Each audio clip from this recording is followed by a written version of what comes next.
Hey everybody, it's Lid Shaw from RecordingStudioRockstars.com and thetoyboxstudio.com.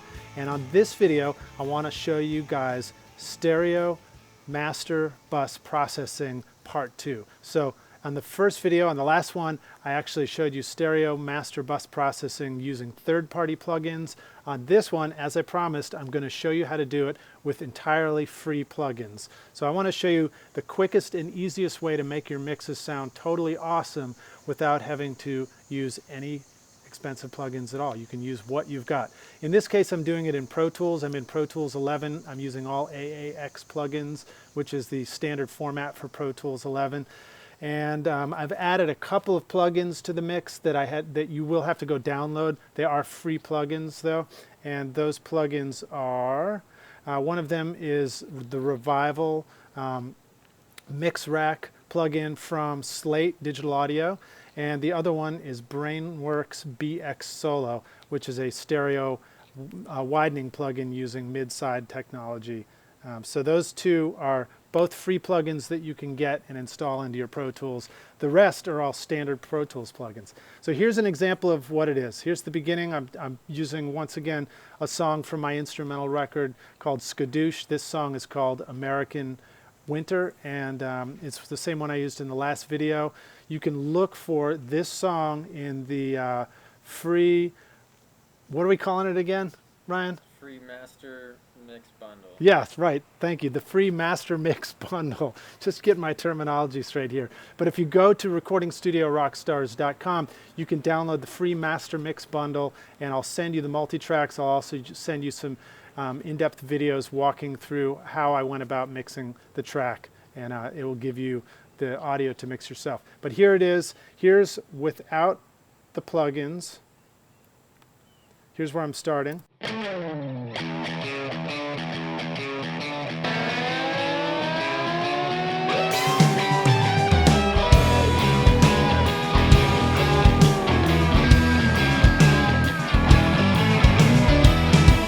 Okay, and then here is with all the mastering put on it. Well, call it mastering. It's really the stuff that I'm using on the master mix bus.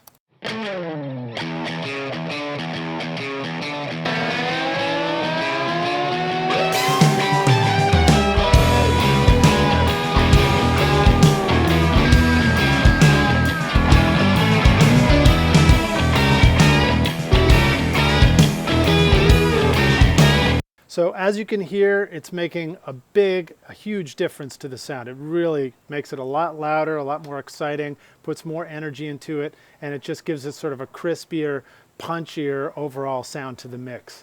So there are a number of different elements that are going into this, and I'll give you a really fast glance at what they are. We can't really get deep into each one, but I can at least show you what they are and how I've put them on the mix bus.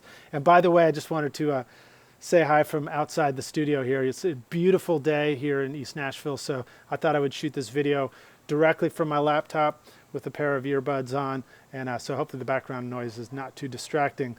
But also, just so you know, I've done all these settings and I mastered this.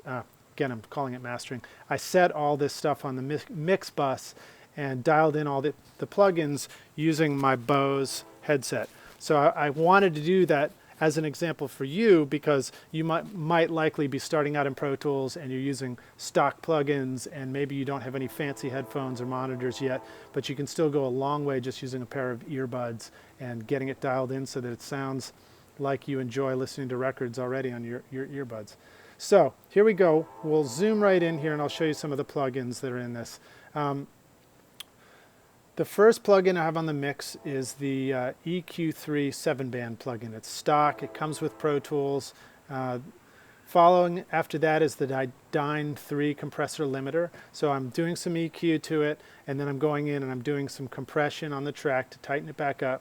Next one up is the Slate Digital Audio Virtual Mix Rack, and I'm using two plugins in there. They're both free. One is the trimmer plugin that I use to dial the level setting in there a little bit, and then the next is the Revival plugin, which is a fantastic free resource for you to put top, shimmer, and also low end and excitement and bass back into your track.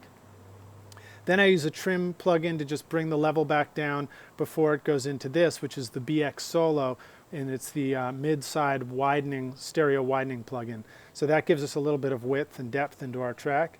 And then I do a little bit more compression to just kind of glue it back together and tighten it up. And finally I finish it off with the Maxim, which is a limiter plugin, and it just turns up your track, and it shaves off the peaks. It gets your track as loud as it can go, as loud as you want it anyway. So if I back up here, I'll show you what each one of those looks like, and I'll also take you on a walk through each one, enabled and disenabled. So first we have the EQ37 plugin, 7-band. Let me take you right over to drums and I'll show you what's going on here.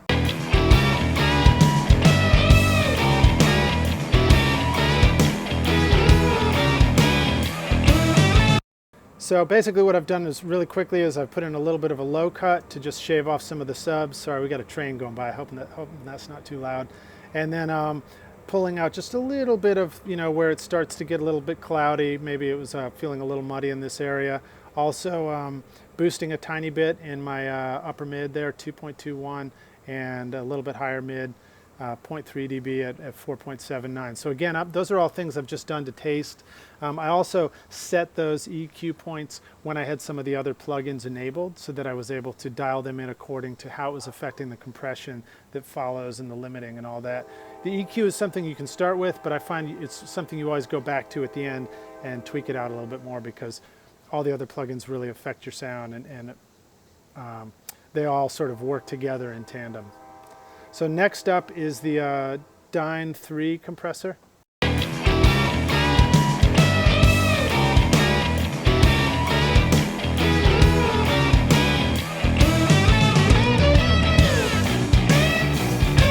So what you see there is, you can see we're getting a little bit of gain reduction over here.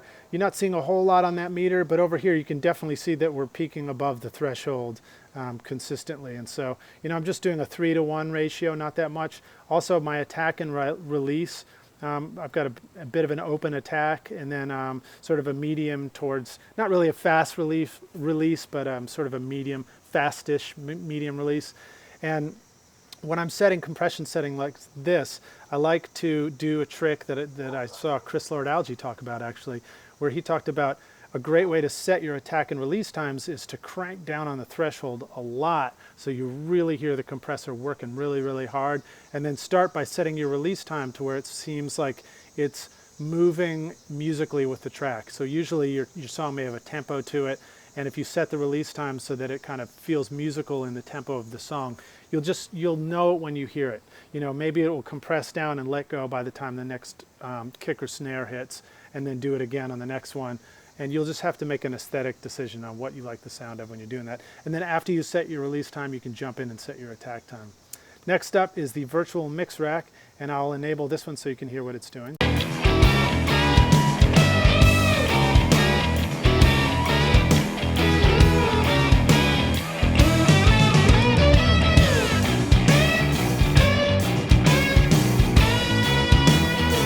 Okay, so that one is pretty subtle, but I can definitely hear it. I'm hoping it translates over the internet to you, but it puts a little bit of top end and air and crispness and sizzle into the track, and just a tiny bit of thickening down in the low end. As you can see, I'm barely turning these knobs up. These things sound great and you can crank them, but if you really crank them, you may find that later you come back and you feel like you overdid it. So in this case, I'm trying to do subtle differences to the whole sound, just to kind of excite it one little step at a time.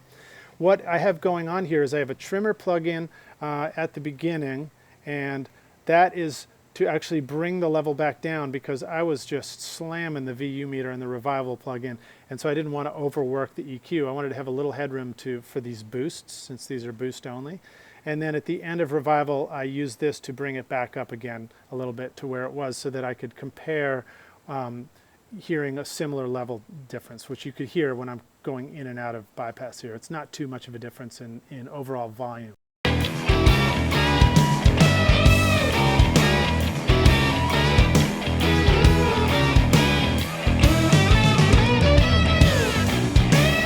But what's cool about the Revival plugin is it gives you a little bit of a sense of what tape sounds like. So it kind of saturates the sound a little bit. It gives you a little bit more of that harmonic.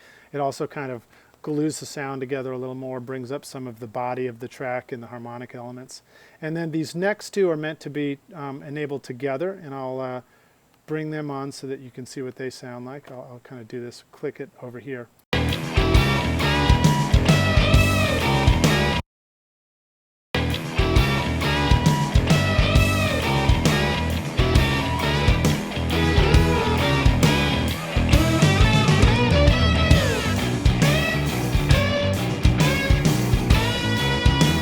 So hopefully you can hear that again coming over the internet, but I've only brought this up one notch, so it goes up to 100 and, well, I don't know what's the setting there? Yeah, I guess 150% for stereo width. And so it's just boosting the side element of a mid-side matrix a little bit, and that just gives it pulls the center image down just a little bit, and it brings up the sides. And what I found is when you turn this guy on with the BrainWorks BX Solo, if you turn this up, it actually boosts the side levels, but it does not actually turn down the mid-level. So you're going to actually get gain boost whenever you use this plugin, and that's why I put the trim plugin in front of it, because I wanted to compensate for that gain boost.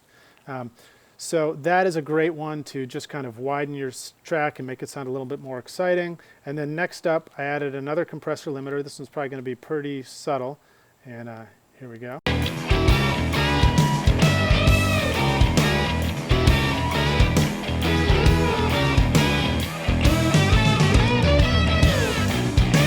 And so this one, again, I'm just barely compressing a little bit, slightly faster attack and release, just trying to catch some of those peaks that are cutting through, and a tiny bit of gain makeup to make up for that. And I'm trying to have an audible effect of compressing it slightly, but making it feel like it's not really getting a whole lot louder, but there's just a little bit more perceived loudness out of it. Just trying to get a little bit more boost of the perceived loudness of the whole track before it hits the final limiter, which is Maxim here. And let me zoom back out, and I'll turn on Maxim for us. And of course, this one you may be familiar with, and it's a pretty familiar effect of just making the whole track a lot louder. So it's going to sound like it's making a huge difference.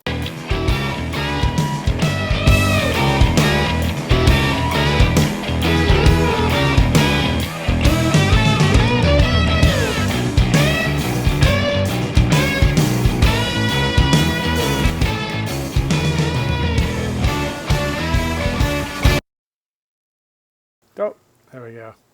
I got to set my, and if that happens, if you get that message in Pro Tools, you can just go up to Setup, Playback Engine, and increase your buffer size, your hardware buffer size a little bit, and then it'll stop giving you that message. So that's it. That's basically a walkthrough. I'll show you one more time what this difference sounds like here. We'll jump forward towards the chorus and the bridge. Here's everything on and off.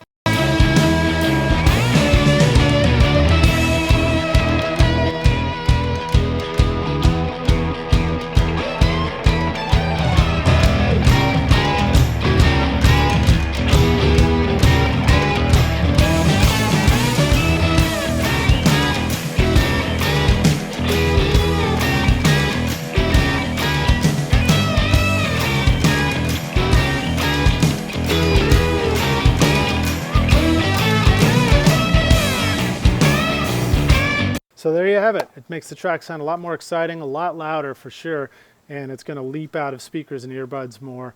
I'm doing it in these guys, so typically I would go this far and then I would go compare it to speakers, or I might take it to the car, print a mix, double check it in a couple of other places that I trust and see what I think. And you know, that's how I would make a final decision about what I thought. I would do that for some EQ on the low end as well. I'd double check what I really thought for the low end. So, but this is a great way to quickly and easily take your mix and make it sound much, much more exciting. So I hope you guys enjoy this trick. And I hope this makes you guys feel like rock stars with your mixes, because if you aren't already, you certainly will be soon.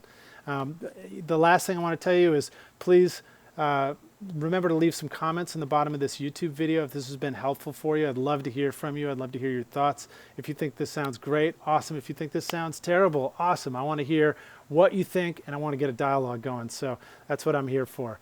I'm Lid Shaw, and this is RecordingStudioRockstars.com. If you go to the website, I'm going to have free resources for you there. You can get the tracks for this and download the multi-tracks, as well as get the mix bundle when I come out with it. All right, guys, thanks so much. Cheers, and I'll see you in the next video. Bye.